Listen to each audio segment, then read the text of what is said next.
My sister, who only cares about her genius son, said I left my daughter with a disability at your house. Shocked, I rushed home to find her crying at my door. 3 months later, here's what happened. I received a frustrating WhatsApp message from my sister. I left your disabled daughter at your home. Panic-stricken, I rushed home only to find my daughter sobbing uncontrollably, alone, outside the house. This was the breaking point. I couldn't rely on my sister to look after my kids anymore. It was time to show her what family truly meant. My name is Amanda. I'm 43 years old and have a passion for baking. Ever since I was a kid, I've loved experimenting in the kitchen. You'd think I'd be a master by now, right? And, well, not to brag, but I am mostly. Except for chiffon cakes. My kids love to tease me about those. Mom, your chiffon cake's so dry. Don't worry, we'll help you next time. But when it comes to muffins, I'm a star. My kids' friends often gush, we wish you were our mom. My own kids just give me smug looks as if to say, yep, that's our mom. These little moments of banter and joy make family life so special, or so I thought. But my sister Kathy's idea of family was vastly different. This story begins a few years ago, during spring vacation, when my family visited my parents' home. We were casually watching TV when Kathy blurted out, "Lately, there are so many kids with developmental disabilities. I wonder why." Her comment was as out of place as it was jarring. The TV wasn't even discussing disabilities. Everyone, including my mom and husband, turned to her, puzzled. "What's with the sudden comment?" I asked. "A colleague's child was recently diagnosed with a developmental disability," she replied. "Apparently, kids who are restless or struggle academically might fall into that category. I don't know much about it, but honestly, I think Sarah might have one too." I was stunned. Sarah is Kathy's daughter, my niece. She'd always seemed like a perfectly normal child to me. "Why would you think that?" I asked, trying to stay calm. "Well, compared to Ken, she's not as smart. Her language skills are underdeveloped. It's like she has a poor memory or something," Kathy insisted. Mom, my husband, and I exchanged uneasy glances. None of us were experts on developmental disabilities, but nothing about Sarah had ever struck us as unusual. Kathy, however, seemed fixated. "You just don't get it, Amanda," she said, frustrated. "I've been researching developmental disabilities. I know what I'm talking about." At the time, we brushed it off, assuming Kathy would consult a doctor if she was truly concerned. But by the time summer rolled around, her tone had shifted alarmingly. "I knew it. Sarah does have a developmental disability," Kathy declared during another family gathering. Her voice carried an unsettling note of triumph as though she'd just solved a mystery. "Did you take her to a doctor?" Mom asked, concerned. "No, I didn't need to. I have proof," Kathy said smugly. "Proof?" Mom frowned. "Stop talking like she's some kind of criminal." But Kathy pressed on. "Sarah starts elementary school next year, and she still can't write the alphabet. She's in kindergarten. That's perfectly normal." I said, "Even my daughter, who's already in school, struggles with some letters." "Well, that's because your daughter takes after you," Kathy shot back, a smug smile on her face. Her husband Tim chimed in. "Maybe your daughter has a developmental disability too. Like mother, like daughter." Anger flared in me, but I held it back. Kids develop at their own pace. "There's no need to rush," I said firmly. But Kathy wouldn't hear it. "Ken could write the alphabet ages ago," she insisted, comparing Sarah to her older brother, who'd always been exceptionally bright. "Ken is 3 years older," I pointed out. "It's unfair to compare them." Tim scoffed. "Well, from a medical perspective, Sarah clearly has a developmental disability." I stared at him, dumbfounded. "Medical perspective? Tim, you're not a doctor." It was clear Kathy and Tim had convinced themselves that Sarah was deficient simply because she wasn't meeting the impossibly high standards they'd set for Ken. It wasn't just frustrating, it was heartbreaking. "I always say my siblings graduated from a national university, so I'm smart." Tim's words still echoed in my mind. As ridiculous as they were, he often boasted about his intelligence, using his siblings' accomplishments as if they were his own. For the record, Tim himself graduated from a private university, and not even by choice. He had failed the National University Entrance Exam after ignoring his teacher's advice not to take it. Now, he manages a supermarket, yet insists he's just as brilliant as his siblings. If you're thinking, what is he even talking about? You're not alone. I later learned that Tim was something of an outcast within his own family, which perhaps explained his need to constantly prove himself. But his behavior didn't just stop at self-aggrandizement. It extended into how he and Kathy treated their daughter, Sarah. One day, my husband Mike cautiously suggested, maybe a professional should evaluate Sarah. It could help clear things up. "Oh, I've already consulted professionals," Kathy replied quickly. For a moment, silence fell. and a collective question mark seemed to hang in the air. What do you mean by professionals? Mike asked. Well, I've watched health programs on TV, Kathy said matter-of-factly. Their observations matched Sarah's symptoms exactly, so it must be accurate. We all sighed in exasperation. Tim chimed in, backing Kathy up.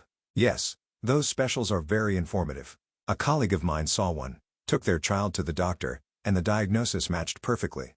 It's serious stuff. Mom finally had enough. TV is just TV. Stop using it as your source for medical advice. If you're truly worried, take Sarah to a real doctor.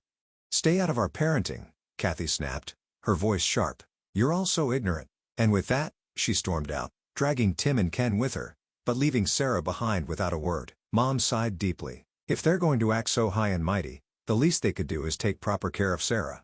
Sarah, meanwhile, was playing with my daughter, her usual bright smile plastered on her face. But as I watched her, I noticed something. Every so often, her smile faltered, replaced by a fleeting look of sadness. She must have realized her family had left without her. That brave smile broke my heart. Sarah shouldn't have to carry the burden of our adult failures. I was more certain than ever that she didn't have a developmental disability, but rather, she was the victim of neglect and favoritism. Later that day, Kathy and Tim returned home in high spirits. Shopping bags in hand, Mom's face darkened. Do you often leave Sarah behind when you go out shopping? It's just leaving her at home. What's the problem? Kathy shrugged. The problem is, you don't leave Ken behind. Why treat Sarah differently? She doesn't listen, so we're teaching her discipline. Kathy argued. Discipline her if you must, but don't just abandon her without explanation. That's cruel. Mom countered. Tim jumped in defensively. We provide her with proper meals and a good education. Why do you keep criticizing us? That's the bare minimum for parenting, I said sharply. You act like it's some grand favor. This is a family matter. Stay out of it, Amanda, Tim snapped. Sarah is my family too. I shot back. She's my niece. If she's being mistreated, I won't stay silent. My words seemed to hit a nerve. Kathy and Tim avoided my gaze, but their silence spoke volumes. If you suspect Sarah has a developmental disability, leaving her alone is even more irresponsible, Mike added. That's why we're teaching her to stay home alone. Kathy slammed her hand on the table.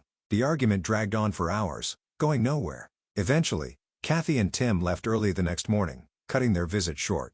Their favoritism towards Ken was painfully obvious throughout their stay at meals.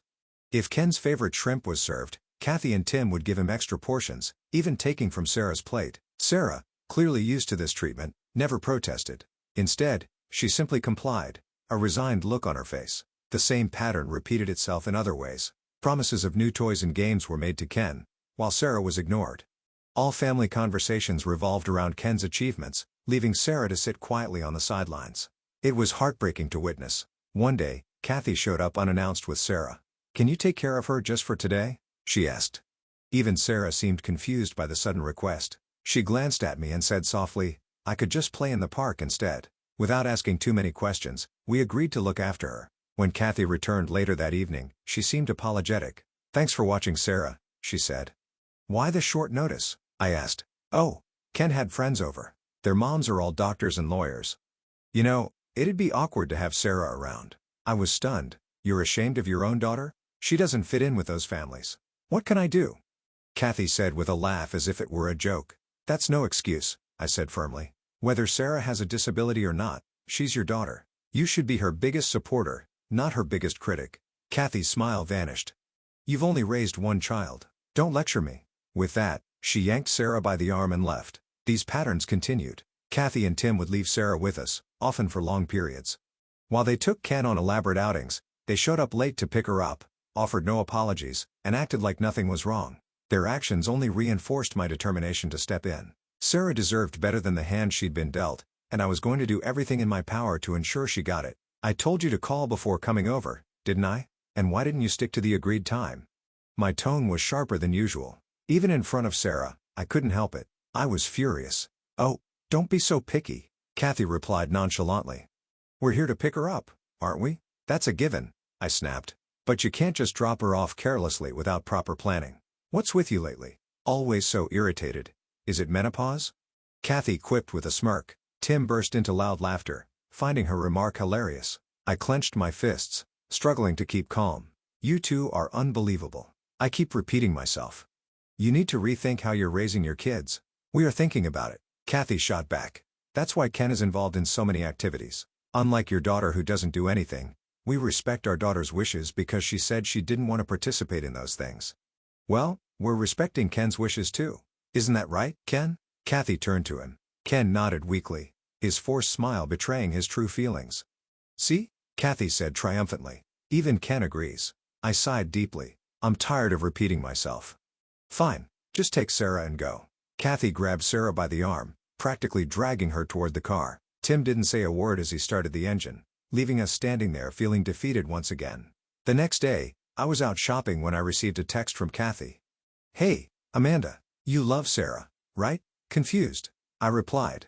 Of course, I do. She's my niece. Why are you asking this? Her response left me stunned. Great, perfect. Consider her your daughter now. I left her at your doorstep. I didn't see anyone home, so you should hurry back. She might be crying alone.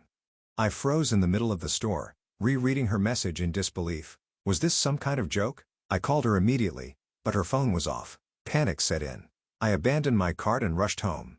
When I arrived, my heart sank. Sarah was sitting on the ground in front of the door, crying uncontrollably.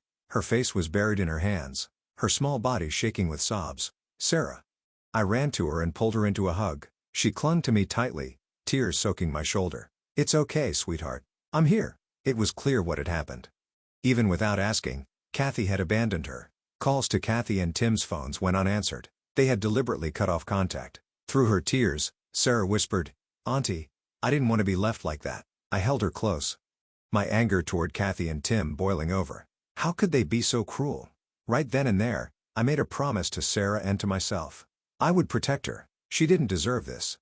Within a week, my husband, mother-in-law, and I went to Kathy's house to confront them. We brought along legal paperwork to formalize Sarah's adoption. Our plan was clear. Sarah would become our daughter. To our surprise, Kathy and Tim agreed without much resistance. Less burden for us, Kathy said with a dismissive shrug as she signed the papers.